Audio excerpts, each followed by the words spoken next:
में हमने स्टार्ट किया था न्यूक्लियोफिलिक एडिशन रिएक्शन।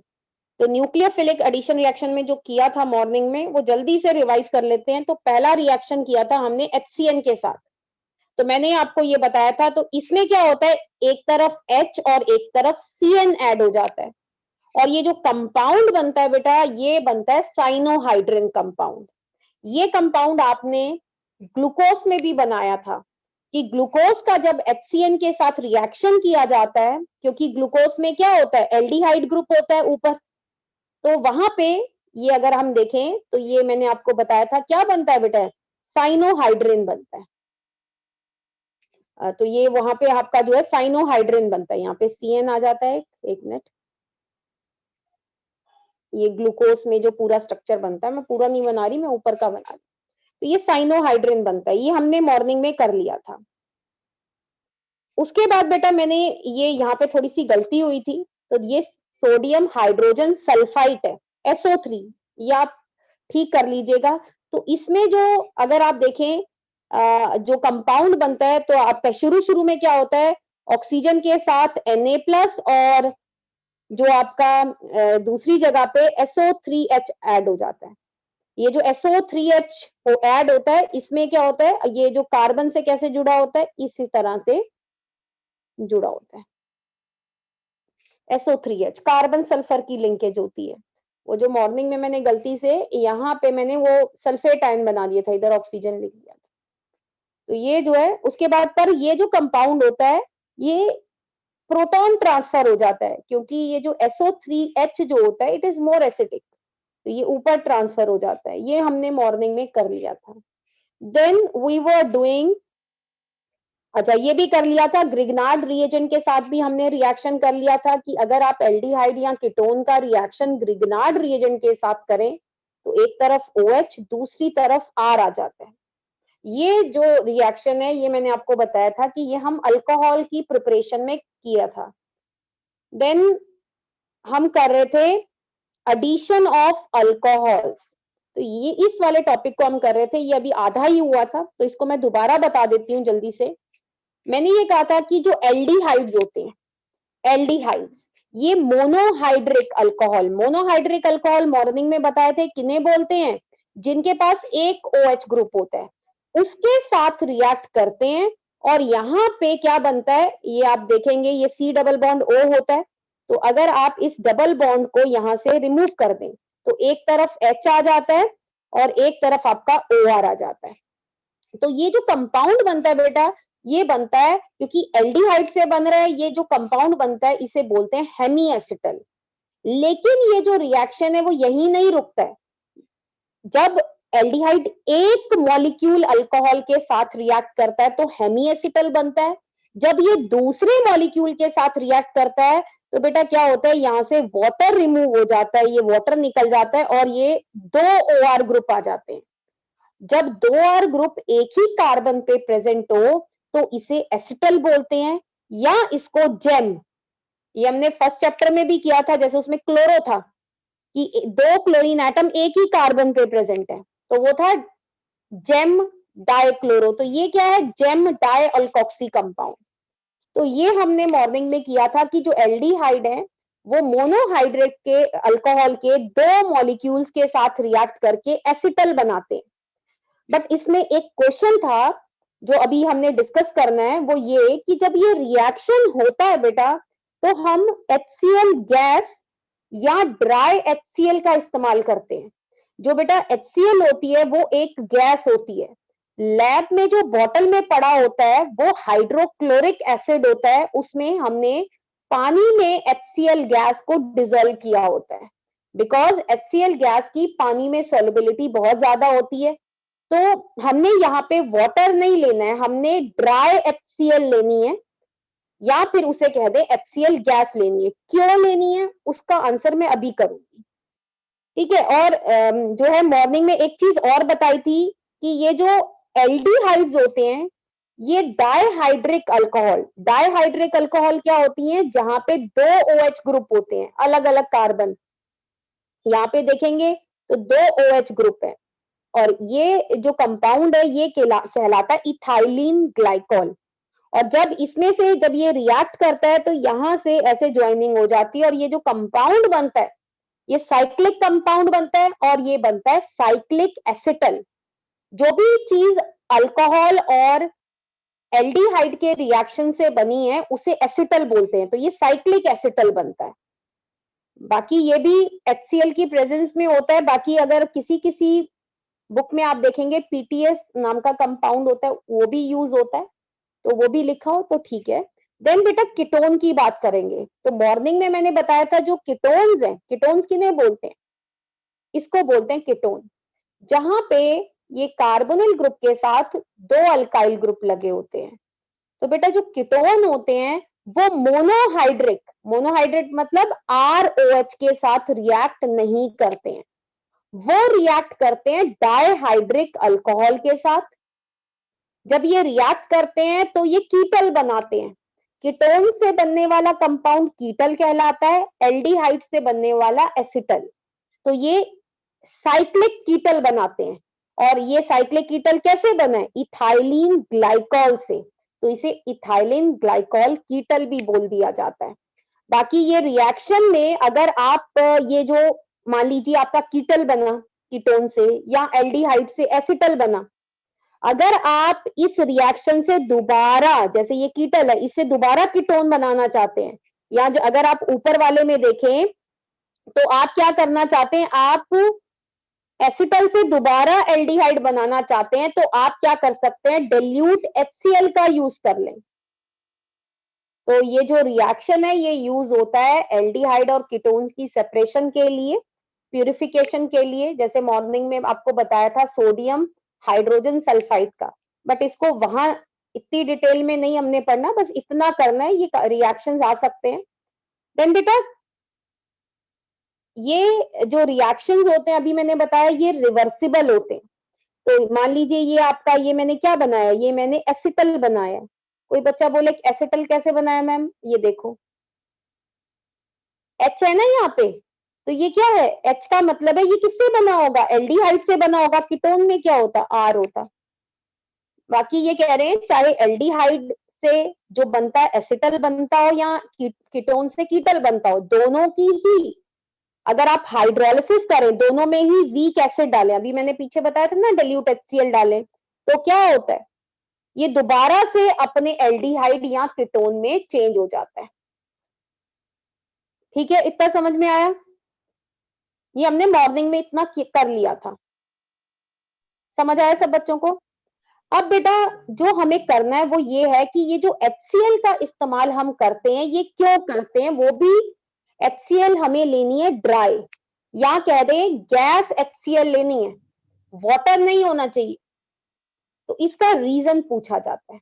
तो बेटा इसका रीजन ये है कि अगर देखा जाए ये जो कार्बोनिल कंपाउंड्स होते हैं, ये किस तरह का रिएक्शन है जब कार्बोनिल कंपाउंड्स अल्कोहल के साथ रिएक्ट करते हैं, न्यूक्लियोफिलिक एडिशन रिएक्शन। कौन सा रिएक्शन है, न्यूक्लियोफिलिक एडिशन। तो न्यूक्लियोफिलिक में आपने क्या पढ़ा था कि ये जो कार्बोनिल कार्बन है ये जितना इलेक्ट्रोफिलिक हो उतना ज्यादा आसानी से जो न्यूक्लियोफाइल है वो अटैक करता है और ये रिएक्शन जो है वो आगे बढ़ता है। तो बेटा अल्कोहल जो होते हैं ना वो उतने बढ़िया देखा जाए न्यूक्लियोफाइल नहीं होते हैं। अल्कोहल वैसे न्यूक्लियोफाइल होते क्यों है, क्योंकि ये जो ऑक्सीजन होता है ना इसके पास क्या होते हैं, लोन पेयर होते हैं, पर उतने बढ़िया न्यूक्लियोफाइल नहीं है। क्या होता है जब बेटा हम HCl यूज करते हैं, तो मैंने आपको पहले बताया था मीडियम क्या होता है, एसिडिक। तो एसिडिक मीडियम में बेटा ये जो ऑक्सीजन है, कौन सा ऑक्सीजन, कार्बोनिल ऑक्सीजन, ये क्या हो जाता है बेटा, प्रोटोनेट हो जाता है। और जब ये प्रोटोनेट हो जाता है तो ये बन जाता है इस तरह से।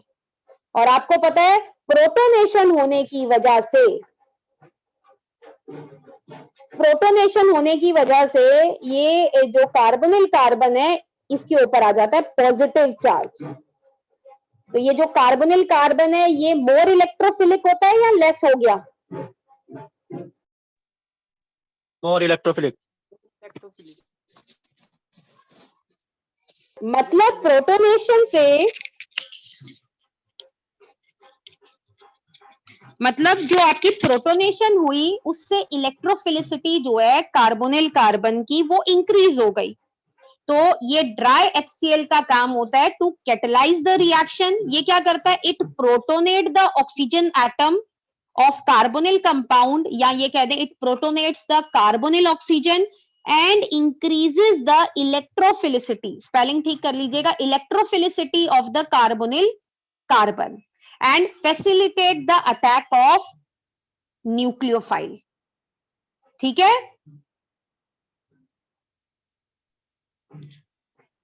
Okay ma'am. समझ आ गया?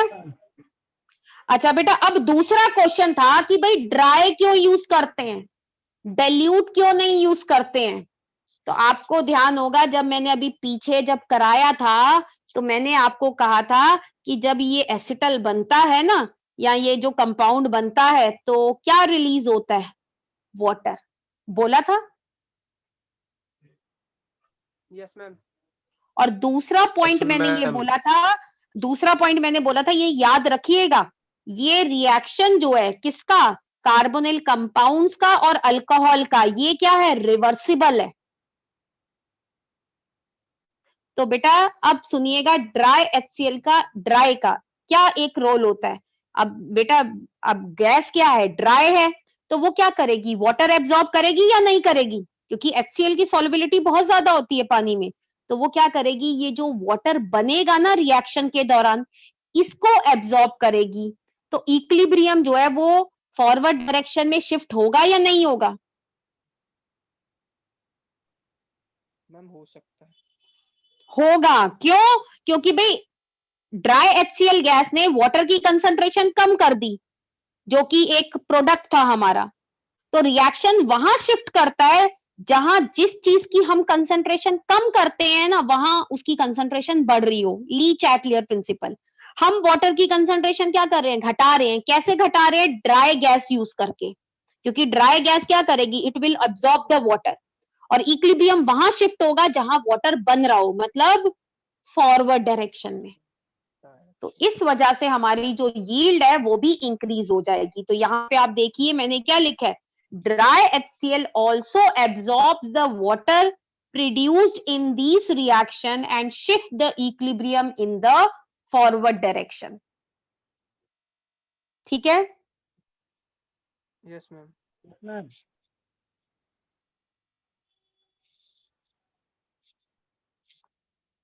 नेक्स्ट बेटा आता है एडिशन रिएक्शन विद अमोनिया या अमोनिया के डेरिवेटिव्स। तो ये लास्ट रिएक्शंस हैं और ये बहुत ही ज्यादा इंपॉर्टेंट है।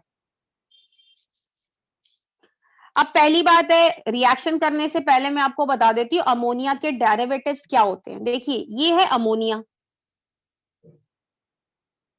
ये आपका अमोनिया है, और आपको पता है जो अमोनिया है इसके नाइट्रोजन के पास क्या होते हैं, लोन पेयर होते हैं, और जिसके पास लोन पेयर होता है वो होता है न्यूक्लियोफाइल।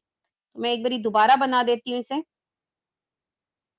अब बेटा ये कह रहे हैं अगर अमोनिया का एक हाइड्रोजन ना हो और यहाँ पे कोई दूसरा ग्रुप प्रेजेंट हो, इस ग्रुप को मैं Z बोल देती हूँ।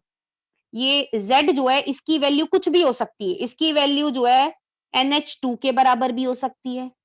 इस Z की जो वैल्यू है बेटा, it can also be equal to OH, और भी आगे देखेंगे it can also be equal to इस तरह का ये फिनाइल ग्रुप, सॉरी फिनाइल कह दिया, it can also be equal to NH।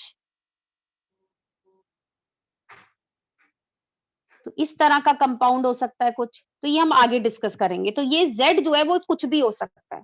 तो पहले तो हम नॉर्मल रिएक्शन देख लेते हैं, और इसमें भी रीजनिंग जो आती है ना बेटा, वो सेम जो हमने पीछे किया है ना, लैंग्वेज वही याद करनी है।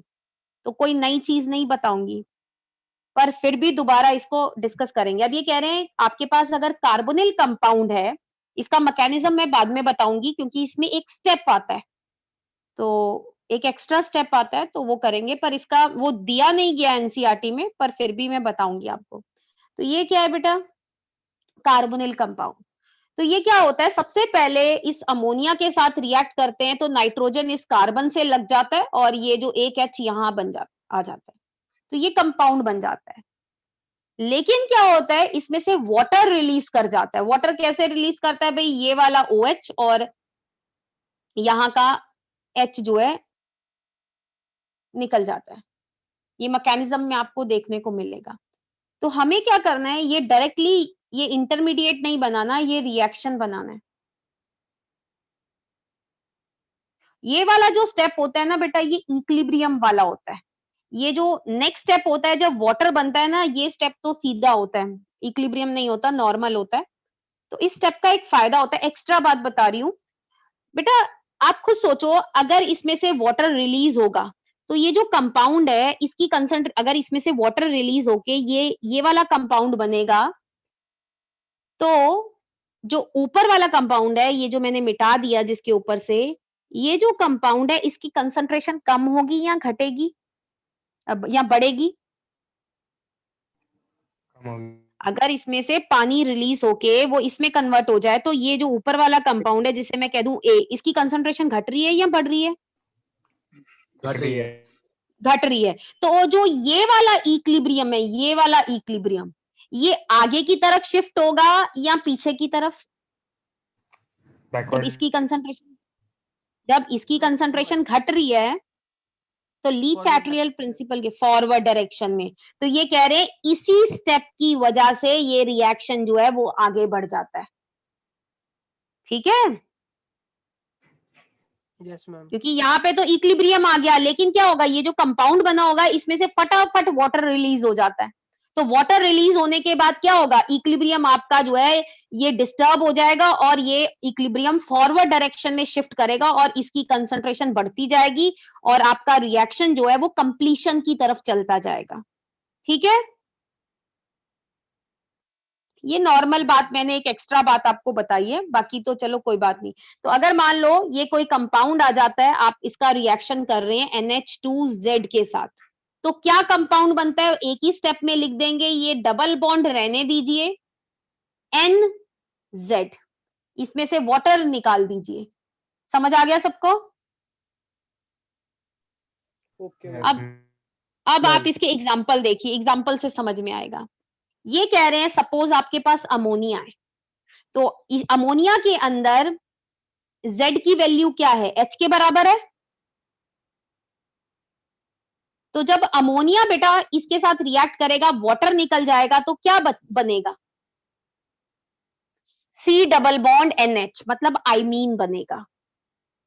और अगर आपका ये जो Z है इसकी वैल्यू किसके बराबर है, OH के बराबर है, तो इस कंपाउंड को बोलते हैं हाइड्रोक्सिल अमीन। और ये रिएक्शन जो है ना, ये एसिडिक मीडियम में होता है बेटा। क्यों होता है उसका रीजन तो आपको खुद समझ आ ही जाना चाहिए, बट मैं आगे भी डिस्कस करूंगी। तो इसमें क्या कंपाउंड बनेगा आप खुद देखिए, वाटर रिलीज हो जाएगा,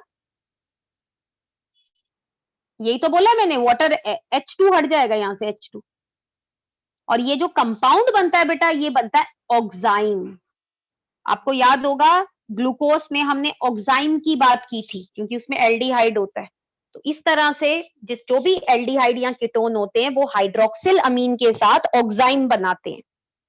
और मान लो मैं पेपर में दे दूं, रिएक्टिविटी लिखनी है, आपने कुछ एल्डिहाइड्स और कीटोन दे रखे हैं, किस हिसाब से लिखनी है, बाय फॉर्मेशन ऑफ ऑक्साइम।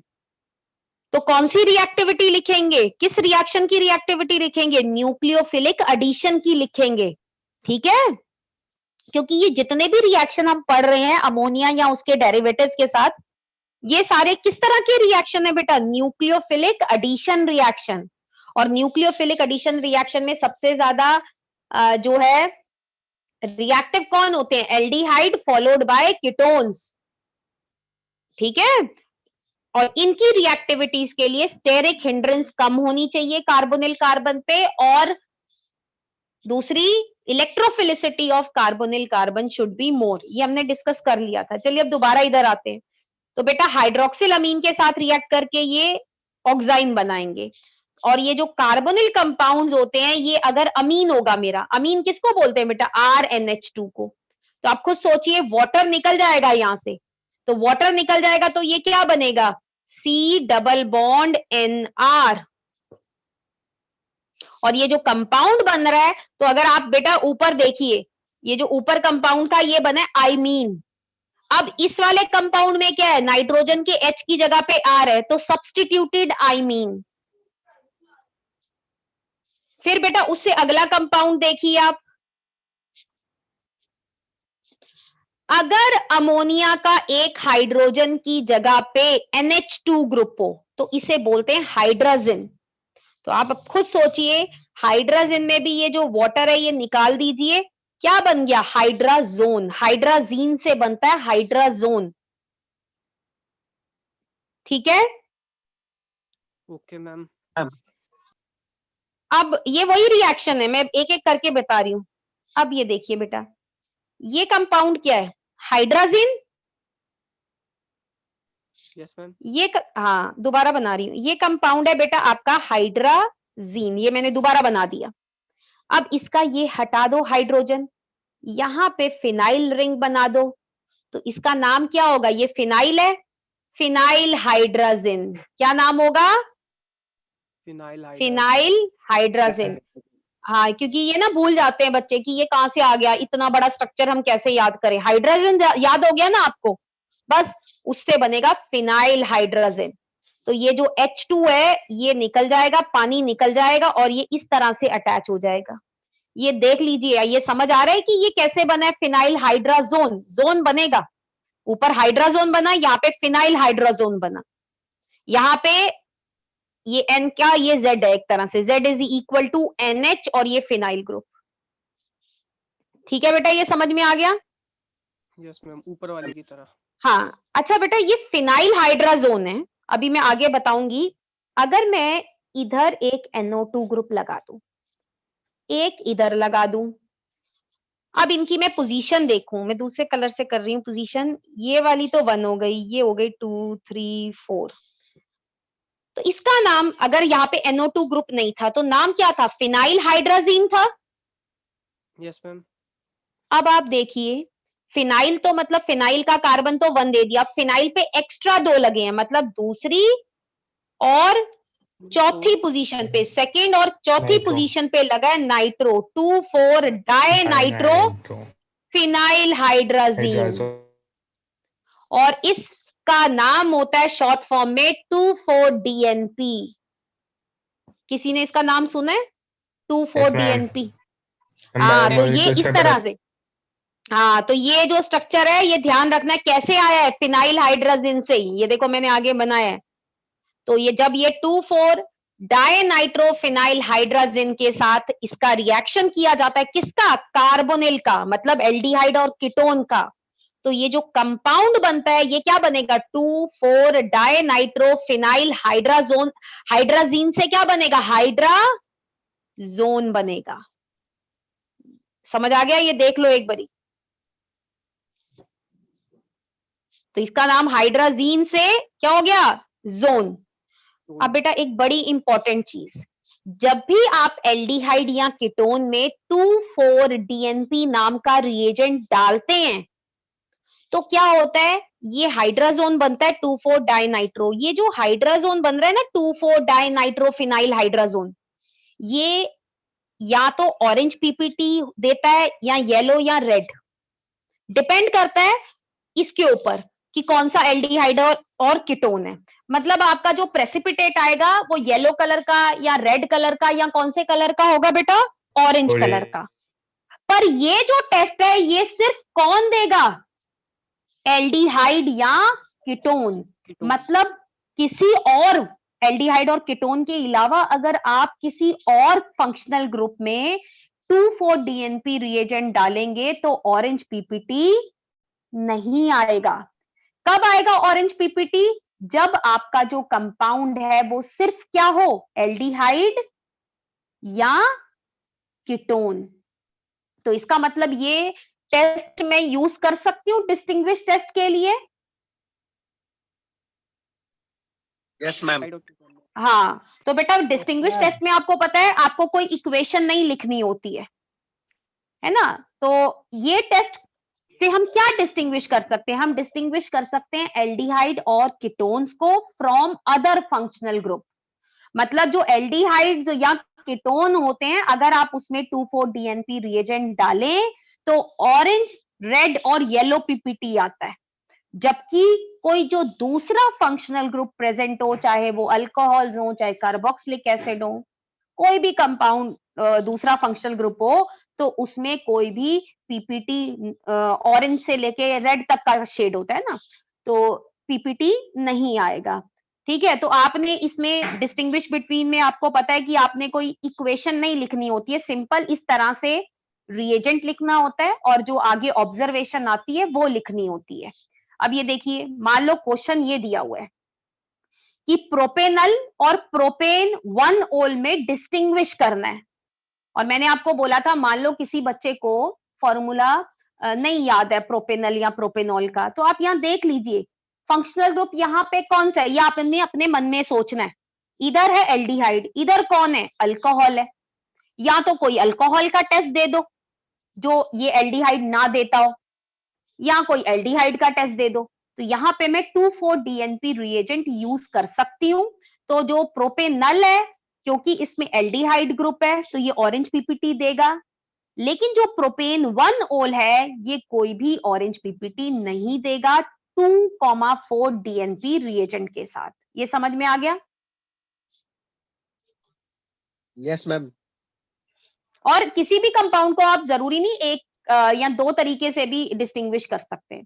तो बेटा ये एक छोटा सा पॉइंट हम डिस्कस कर लेंगे, ये वाला। अब देखो एक और कंपाउंड होता है सेमी कार्बाजाइड। सेमी कार्बाजाइड क्या होता है पहले देखिए। ये बेटा आपका अमोनिया है ना? अमोनिया का अगर मैं ये जो Z है, अब ये कह रहे हैं ये अगर किसके बराबर हो, NH CO NH2, इस कंपाउंड को बोलते हैं सेमी कार्बाजाइड। तो जब ये रिएक्ट करता है तो यहां से वाटर निकल जाता है, ये वाला हाइड्रोजन से वाटर निकलता है, इस वाले से नहीं। जब वाटर निकलता है तो आप खुद देखिए ये कंपाउंड बनता है, और ये कार्बाजाइड था, ये क्या बना, कार्बाजोन। अब ये समझ में आया, इक्वेशन समझ में आई? Yes. अब बेटा यहाँ पे एक रीजनिंग का क्वेश्चन है। मान लो कोई बच्चा मुझे ये कहे कि मैडम यहाँ पे भी NH2 ग्रुप है, ये जो सेमी कार्बाजाइड है इसमें कितने NH2 ग्रुप हैं? 2। तो आपने अभी बोला कि ये वाला अटैक करता है, कौन अटैक करेगा भाई? नाइट्रोजन ही तो, नाइट्रोजन के पास लोन पेयर है, वही तो अटैक करेगा, वही न्यूक्लियोफिलिक अटैक करेगा, है ना? इस तरह से वो मैकेनिज्म अगर देखें ना, वो ऐसे अटैक होता है, अभी दिखा दूंगी मैकेनिज्म। तो कोई बच्चा ये भी तो पूछ सकता है मैडम आपने ये वाला तो बना दिया, इस ये भी तो NH2 है, ये क्यों नहीं अटैक कर रहा? मतलब उस बच्चे का कहने का मतलब होगा कि मैम ऐसा कंपाउंड क्यों नहीं बन सकता, मतलब बनता है या नहीं बनता है? पहले क्यों नहीं बन सकता वो तो बात की बात है, वो ऐसा भी बन सकता है, मतलब ये नाइट्रोजन अटैक करे। किसी बच्चे के दिमाग में ये क्वेश्चन आया या नहीं आया कि भाई मैंने यही वाला क्यों कहा? ये क्वेश्चन, ठीक है, मतलब यही वाला, इसीलिए मैंने उस टाइम कहा था ये वाला, वो वाला नहीं।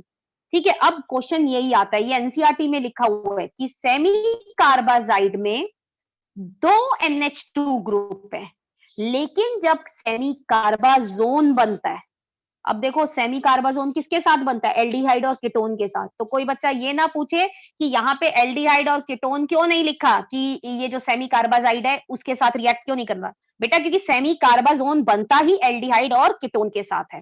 तो ये कह रहे हैं सेमी कार्बाजाइड में 2 NH2 ग्रुप हैं, पर सिर्फ एक NH2 ग्रुप जो है सेमी कार्बाजोन बनाने में यूज होता है, दूसरा नहीं यूज होता। समझ आ गया क्वेश्चन? समझ आ गया क्वेश्चन मेरा? Yes ma'am.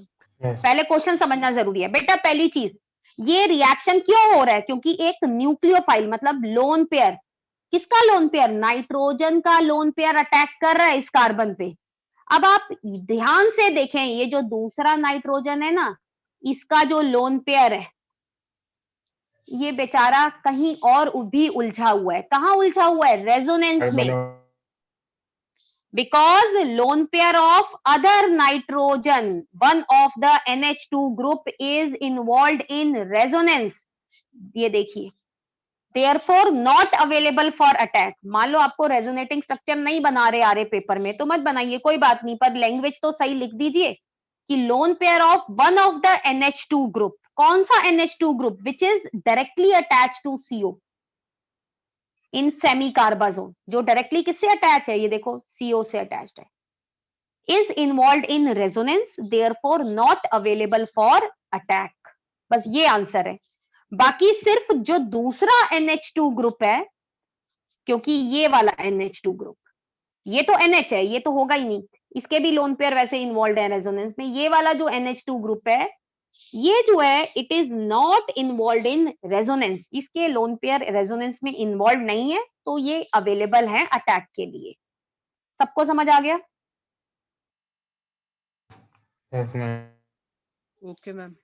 ठीक है। अब जो है ना, ये मैं ये कल कराऊंगी, इसका थोड़ा सा ही रह गया है। वो ये कि बेटा ये जो रिएक्शन होता है अमोनिया या अमोनिया के डेरिवेटिव्स के साथ, ये जो रिएक्शन होता है ये एसिडिक मीडियम में हो